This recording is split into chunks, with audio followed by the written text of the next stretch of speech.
ask, so if there's a special session to take up some of the unfinished priorities, assuming that some of the budget stuff too, how is that functionally different in your mind from allowing the Republicans back to take up some of those things anyway? It seems like they could be similar results, but help me understand the thinking there. Well, this is an unprecedented situation. Some special sessions have been used in very narrow circumstances. We have a whole collection of bills that have gone through all the public process. I don't believe we're going to be able to do all those bills.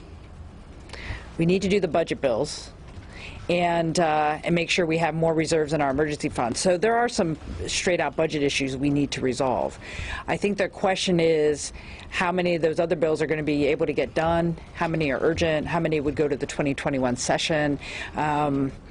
What's different about, so your question is how is this different than a regular session? If you're going to handle the budget, yeah, in a special session versus the last day of a, or I don't know exactly. Well, our goal right now is to govern and make sure the work of the state gets done.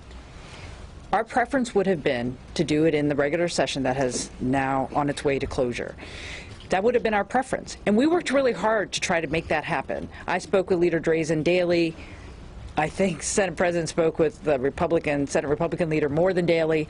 We were very serious about this. But as I said in my remarks, we were held hostage by Republican members who left the Senate and the House supposedly over one bill. But if you notice from their remarks and their statements from this morning, we'll come back on Sunday and do a few bills. It was no longer about 1530. It was about a whole bunch of other bills. And that is not appropriate behavior.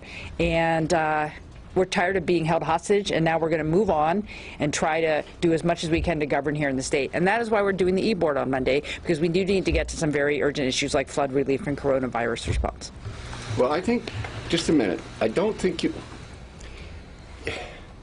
my statement is, I'm not interested in doing these bills and these budgets in a one-day special session.